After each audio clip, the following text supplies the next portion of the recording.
नमस्कार। नमस्कार बच्चों, कैसे हैं आप? आशा है आज सब अच्छे होंगे।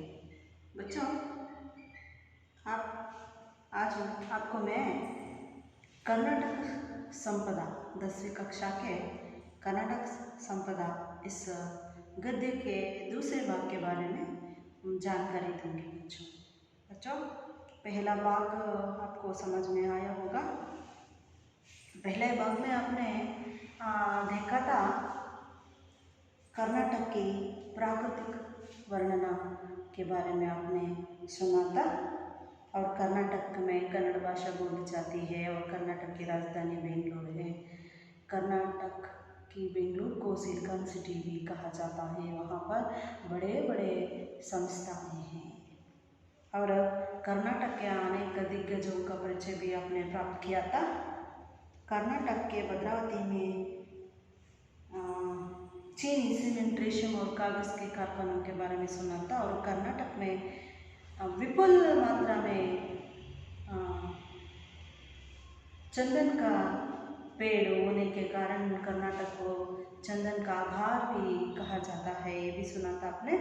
कर्नाटक में और बहने वाली नदियों के बारे में और जलप्रपात के बारे में आपने जानकारी हासिल किया था।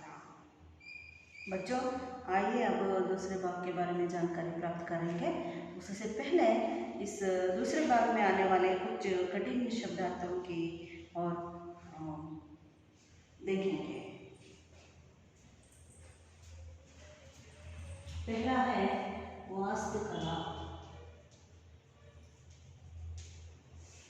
वास्तुकला का अर्थ है इमारत।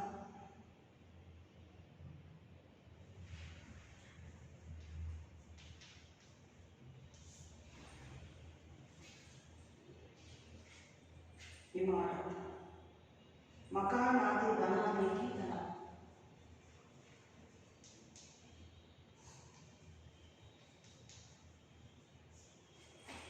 आदि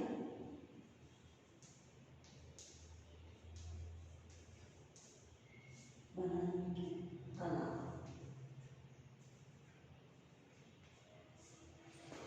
दूसरा है प्रतिमा।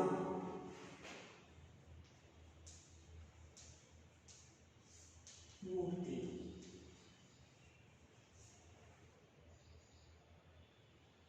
अद्वितीय।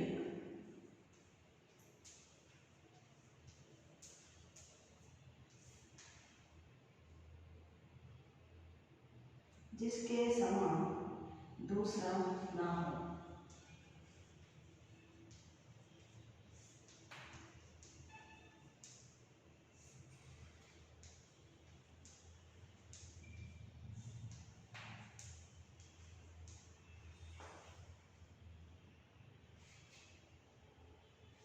दृष्टांत। दृष्टांत। दृष्टांत का अर्थ है उदाहरण।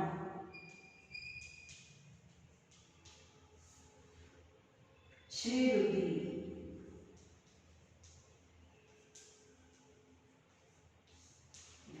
अर्थ है उन्नति।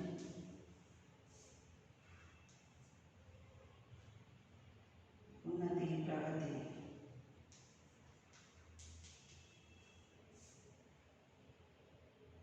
योगदान।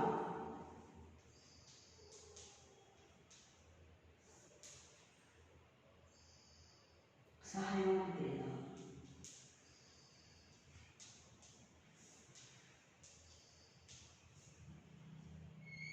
अनमोल।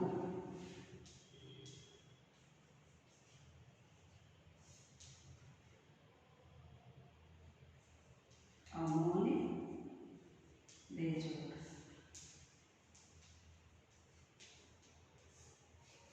बच्चों, ये है दूसरे भाग में आने वाले शब्दों के अर्थ। देखिए शब्द पर एक बार जोर से पढ़ूंगी। वास्तुकला। वास्तुकला का अर्थ है इमारत, मकान आदि बनाने की कला। वास्तुकला ಅಂದ್ರೆ ಮಕಾನ್ ಅಂದರೆ ಈ ಕಟ್ಟಡಗಳನ್ನು ಮಾಡುವಂಥ ಒಂದು ಕಲೆ. ಪ್ರತಿಮಾ. ಪ್ರತಿಮಾ ಅಂದರೆ ಮೂರ್ತಿ. ಪ್ರತಿಮೆಗಳು ದೇವಸ್ಥಾನದಲ್ಲಿ ಇರ್ತಾವಲ್ಲ ಶಿಲಾ ವಿಗ್ರಹ ಅವು अद्वितीय अद्वितीय का अर्थ है जिसके समान दूसरा ना हो अद्वितीय ಅಂದರೆ ಅದಕ್ಕೆ ಸರಿ ಸಮಾನವಾದಂತಹ ಯಾವುದೇ ವಸ್ತು ಇಲ್ಲದಿರುವುದು ಅದಂತಹ ವಸ್ತುಗಳನ್ನು ನಾವು ಅದ್ವಿತೀಯವಾದಂಥ ವಸ್ತುಗಳು ಅಂತ ಕರೀತೀವಿ ಶ್ರೀವೃದ್ಧಿ ಶ್ರೀವೃದ್ಧಿ का अर्थ है ಉನ್ನತಿ ಪ್ರಗತಿ ಶ್ರೀವೃದ್ಧಿ ಅಂದರೆ ಉನ್ನತಿ ಪ್ರಗತಿ ಯೋಗದಾನ ಯೋಗದಾನ ಅದರ ಅರ್ಥ ಸಹಯೋಗದೇನ ಯೋಗದಾನ ಅಂದರೆ ಅದರ ಅರ್ಥ ಸಹಯೋಗ ದೇನ ಅಂದರೆ ಸಹಾಯವನ್ನು ಮಾಡುವುದು ಅನ್ಮೋಲ್ ಅಂದರೆ ಬೇಜೋಡ್ ಅನ್ಮೋಲ್ ಅಂದರೆ ಬೇಜೋಡ್ ಅಂದರೆ ಅದನ್ನು ತುಂಡು ಮಾಡೋದಕ್ಕಾಗಲ್ಲ ಕಟ್ ಮಾಡೋದಕ್ಕಾಗಲ್ಲ ಅದನ್ನು ಮುರಿಯೋದಕ್ಕೆ ಸಾಧ್ಯ ಆಗದೇ ಇರುವಂಥ ವಸ್ತುವನ್ನು ಬೇಜೋಡ್ ಅಂತ ನಾವು ಹಿಂದಿಯಲ್ಲಿ ಕರಿತೀವಿ आइए बच्चों अब दूसरे भाग के भाग का आदर्श वाचन करूँगी मैं कर्नाटक की शिल्पकला अनोखी है बादामी ऐहोले पट्टदकल्लू में जो मंदिर है उनकी शिल्पकला और वास्तुकला अद्भुत है बेलूर हलेबीडू सोमनाथपुर के मंदिरों में पत्थर की जो मूर्तियां हैं वे सजीव लगती हैं ये सुंदर मूर्तियां हमें रामायण महाभारत पुराणों की कहानियाँ सुनाती हैं श्रवणबेळगोला में 57 फुट ऊंची गोमटेश्वर की एक शिला प्रतिमा है जो दुनिया को त्याग और शांति का संदेश दे रही है विजयपुरा के गोल गुंबज की स्पीयरिंग गैलरी वास्तुकला का अद्वितीय दृष्टांत है मैसूर का राजमहल कर्नाटक के वैभव का प्रतीक है प्राचीन saint Philomena church Jaganmohan art राजमहल यानी आर्ट गैलरी का पुरातत्व वास्तु संग्रहालय अत्यंत आकर्षणीय है बच्चों पुस्तक के नीचे मैसूर का राजमहल का चित्र भी है देखिए गंग कदम्ब राष्ट्रकूट चालुक्य वैसल ओडेयर आदि राजवंशों ने तथा कृष्णदेवराय मदकरी नायक रानी अब्बक्का देवी कित्तूरू चन्नम्मा टीपू सुल्तान आदिल शाह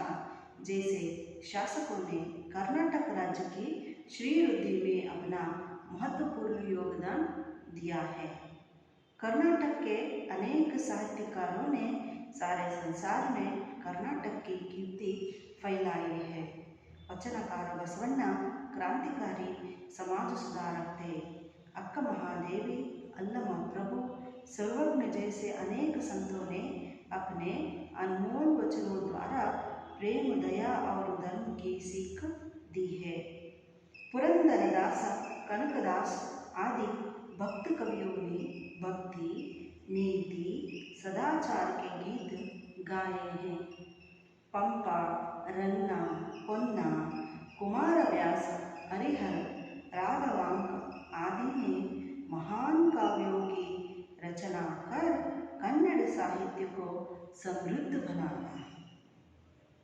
आधुनिक काल के साहित्यकार कुवेंपु कुप्पल्ली वेंकटप्पा उनका नाम है वेंकटप्पनवर मग पुट्टप्प धारा बेंद्रे शिवराम दत्तात्रेय रामचंद्र बेंद्रे शिवराम कारंत मास्ती वेंकटेश अयंगार विनायक कृष्ण गोकाक युआर अनंतमूर्ति गिरीश कार्नाड और चंद्रशेखर कंबार ज्ञानपीठ पुरस्कार से अलंकृत है ये कन्नड़ भाषा संस्कृति तथा कर्नाटक के लिए गौरव का विषय है बच्चों ये था आदर्श वाचन अब आइए इस गद्य के सारांश की ओर बढ़ेंगे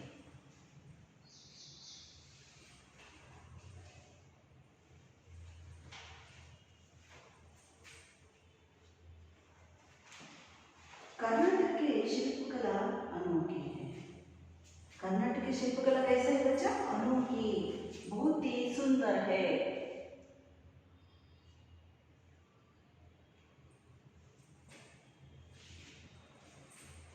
ये की पॉइंट्स है बच्चों अपनी नोट में लिख लीजिए बादामी पट्टदकल्लु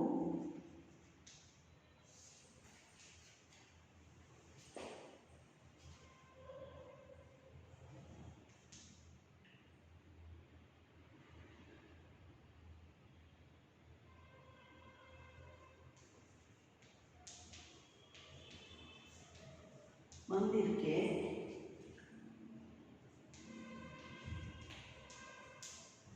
शिल्पकला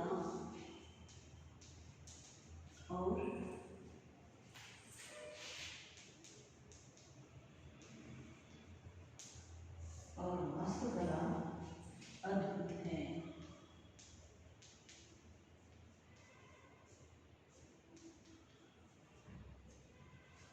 देखिए बच्चों, बादामी पट्टदकल्लु के मंदिर के शिल्पकला और वास्तुकला अद्भुत है। आपको एक बार जाइए जरूर।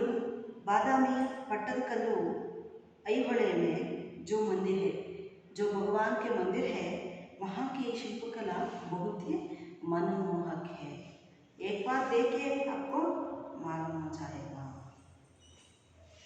बेलूर हलेबीडु दूसरा पॉइंट है। बेलूर हलेबीडु सोमनाथपुर के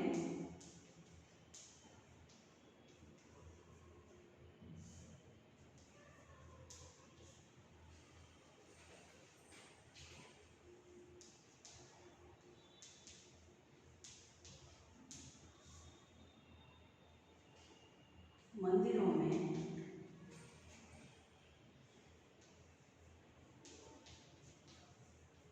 पत्थर की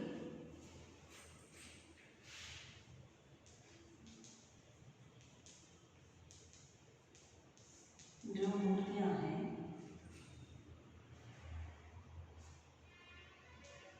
वे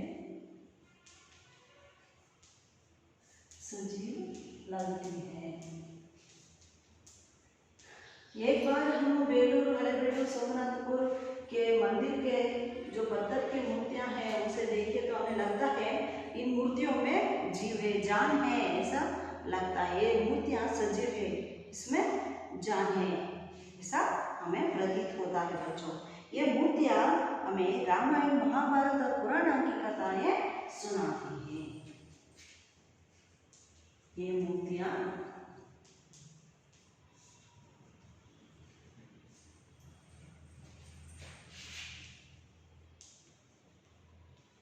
रामायण, महाभारत,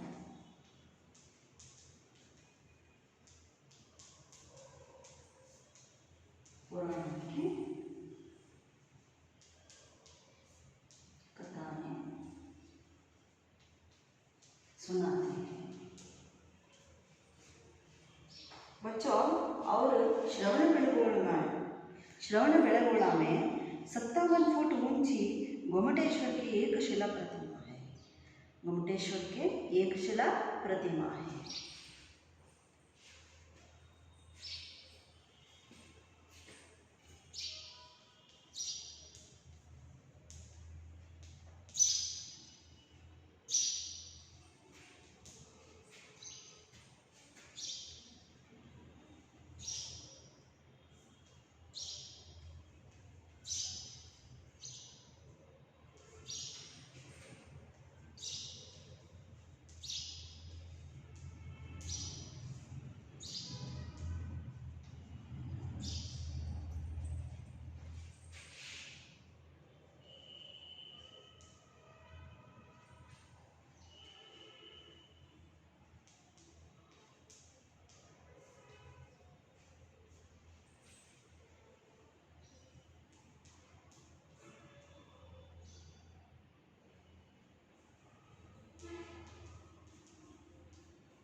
दे रहे हैं। जो गोमटेश्वर की प्रतिमा है ये प्रतिमा दुनिया को शांति और त्याग का संदेश दे रहा है। बच्चों, और भी विजयपुरा के गोल गुंबज की स्पिरिंग गैलरी वास्तुकला का अद्वितीय दृष्टांत है। विजयपुरा में जो स्पिरिंग गैलरी है ना, आर्ट गैलरी है ना, स्पिरिंग गैलरी वास्तुकला का अद्वितीय दृष्टांत है। इसके बारे में एक टिप्पणी भी है, बच्चों देखिए। यह विजयपुरा के विश्वविख्यात गोल गुंबज में है। कहाँ है? गोल गुंबज में है। इसकी वास्तुकला अनोखी है। इस गुंबज के एक छोर से धीमी आवाज में बातें करे तो वह विरुद्ध छोर में स्पष्ट सुनाई देती है। जो गुंबज के अंदर हम जाके कोई एक छोर से जोर से आवाज करे तो दूसरी ओर विरुद्ध छोर की ओर हमें वो ध्वनि सुनाई देती है। यह गुंबज की एक और विशेषता है कि यहाँ एक बार आवाज निकलने से यह 7 बार प्रतिध्वनित होता है। अगर एक बार हम ओम शांति कहेंगे तो ओम शांति का ध्वनि 7 बार सुनाई देगा। कितनी बार? 7 बार सुनाई देगा। बच्चों, मैसूर का राजमहल कर्नाटक के वैभव का प्रतीक है। मैसूर में जो राजमहल है ना, अरमने, कन्नड़ में बोलते हैं ना अरमने, ये वैभव का प्रतीक है। प्राचीन saint Philomena church, Jagan Mohan राजमहल यानी आर्ट गैलरी, पुरातत्व वास्तु संग्रहालय अत्यंत आकर्षणीय है। बच्चों, मेरे पास जगन मोहन आर्ट गैलरी का छोटा सा चित्र है, देखिए। जगन मोहन पैलेस मैसूर, इसका चित्र है, देखिए बच्चों। दिखाई दे रहा है आपको? देखिए कितना सुंदर है आर्ट गैलरी, है ना? देखा?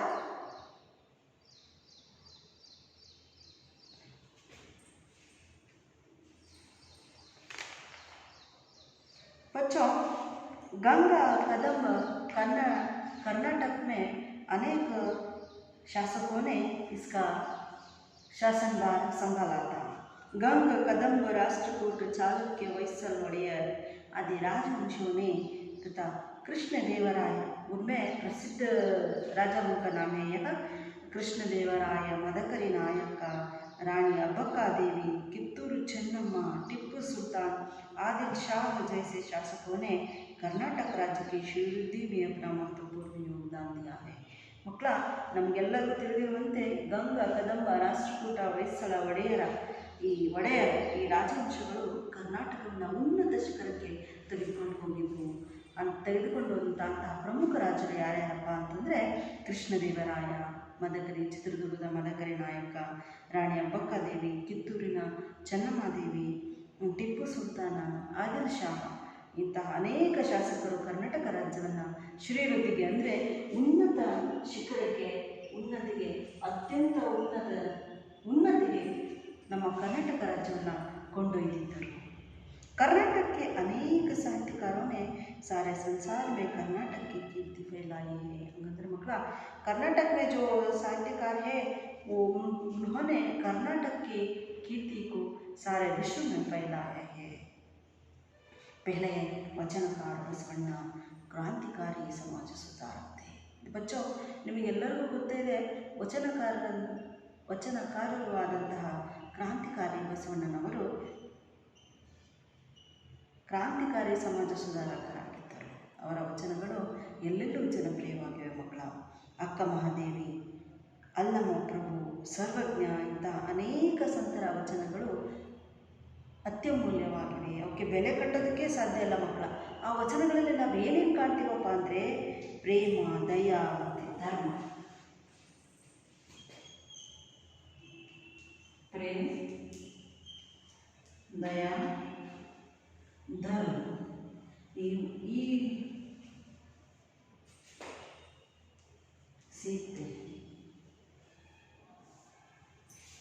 बच्चों देखिए, वचनकार बसवಣ್ಣ, अल्लम प्रभु, अक्का महादेवी, सर्वज्ञ जैसे संतों ने उनके वचनों द्वारा हमें ये सीख देते हैं, प्रेम की सीख देते हैं, दया की सीख देते हैं और धर्म की सीख देते हैं।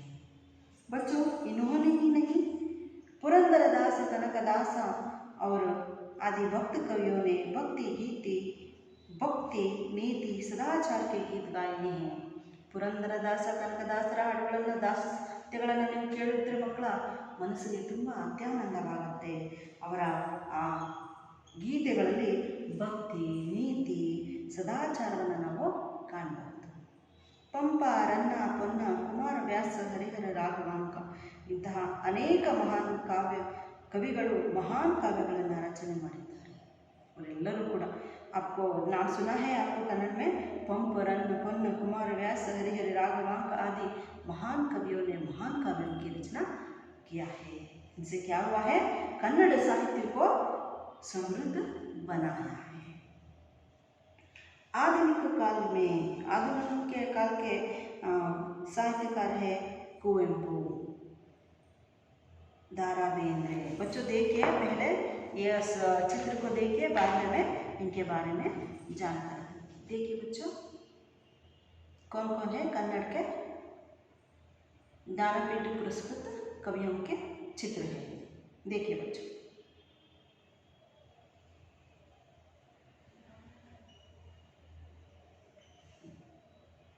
दिखाई दे रहा है आपको? देखा? देखिए, 9 कवियाँ हैं.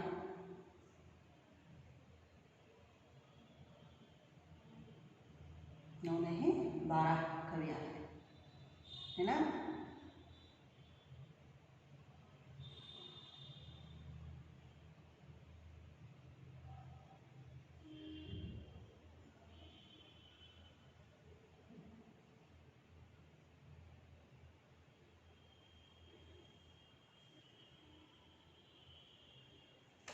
देखा अपने बच्चों?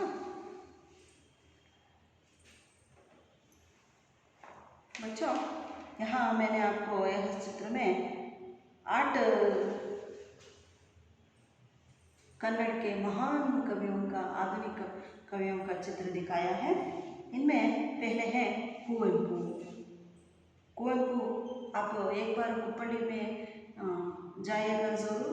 वहाँ का प्रकृति का वातावरण, उनका कविशैला बहुत मनमोहक है. बच्चों, में भी एक दिन छुट्टी मिलने पर गई थी. बहुत सुंदर है. वहाँ से आने का मन भी नहीं होता बच्चों. बहुत ही सुंदर है. आप एक बार जाकर ज़रूर देखिए. उनके कुवेंपु, दत्तात्रेय रामचंद्र बेंद्रे, शिवराम कारंत, मास्ति वेंकटेश अय्यंगार, वीकृ गोकाक, युआर अनंतमूर्ति, गिरीश कार्नाड और चंद्रशेखर कंबार, इन 8 महान दिग्गजों को कन्नड़ में ज्ञानपीठ पुरस्कार मिला है. सर्वश्रेष्ठ पुरस्कार माना जाता है बच्चों. यहाँ कर्नाटक में ये ज्ञानपीठ पुरस्कार मिला है. यह कन्नड़ भाषा, संस्कृति तथा कर्नाटक के लिए गौरव का विषय है. ये कौन से विषय है? कर्नाटक के भाषा के लिए, कर्नाटक के लोगों के लिए बहुत ही गौरव का विषय है. आपने ये सब लिख लिया है ना बच्चों?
सदाचार,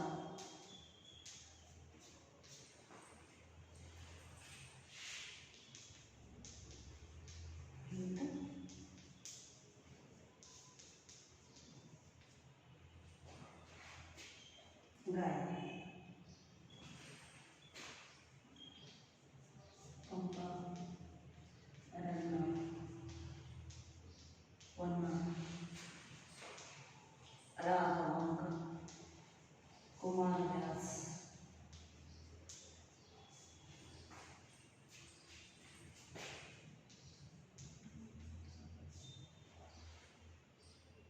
हरिहर,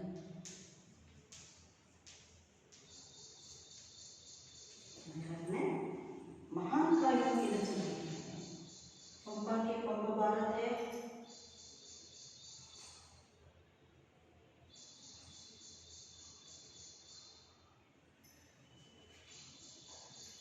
महान,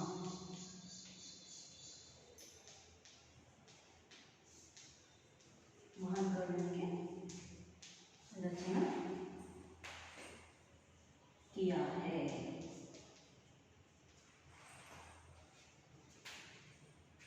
आधुनिक काल के कवि कुवेंपु, दत्तात्रेय, रामचंद्र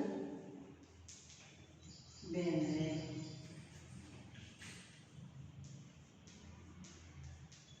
शिवराम कांत,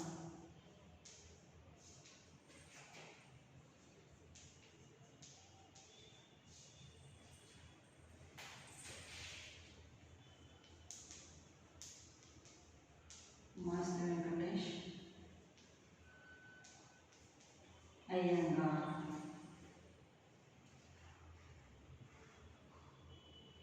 विक्रुटोका, नायक कृष्ण गोका,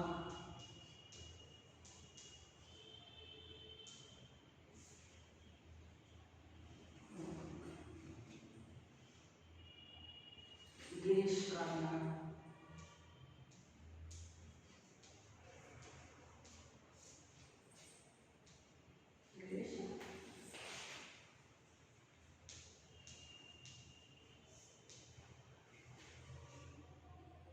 और चंद्रशेखर कंबा।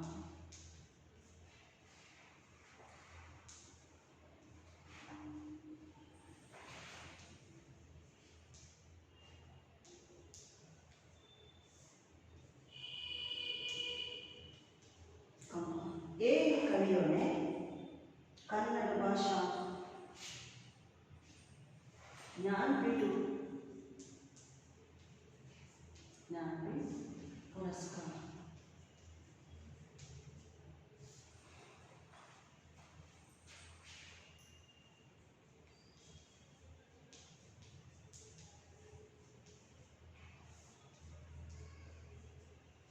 बच्चों कुवेंपु, दत्तात्रेय, रामचंद्र बेंद्रे, शिवराम कांत, मास्ती वेंकटेश अय्यंगार, विनायक कृष्ण गोका, गिरीश कार्नाड और चंद्रशेखर कंबा ज्ञानपीठ पुरस्कार से पुरस्कृत है। इससे कन्नड़ भाषा की संस्कृति तथा कर्नाटक के लिए बहुत ही गौरव का विषय है। बच्चों मैं समझती हूँ आपको इस गद्य का अर्थ समझ में आया होगा। बच्चों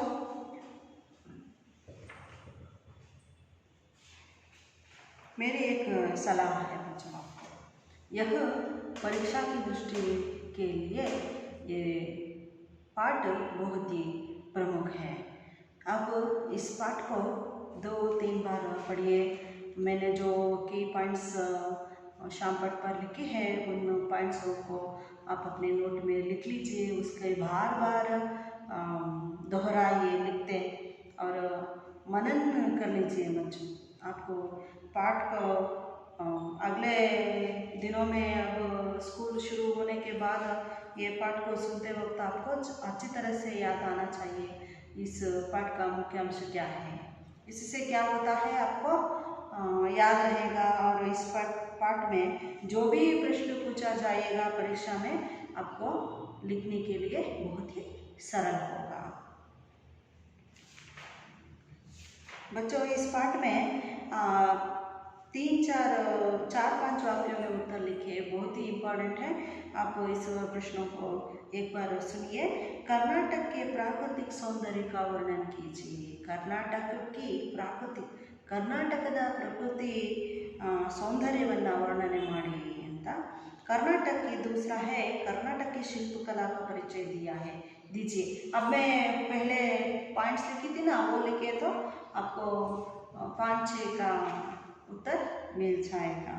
कन्नड़ भाषा तथा संस्कृति को कर्नाटक के साहित्यकारों की क्या देन है, वो भी मैंने इस शॉर्टकट पर अभी भी है कुछ पंक्तियाँ, उसे भी आप लिख सकते हैं।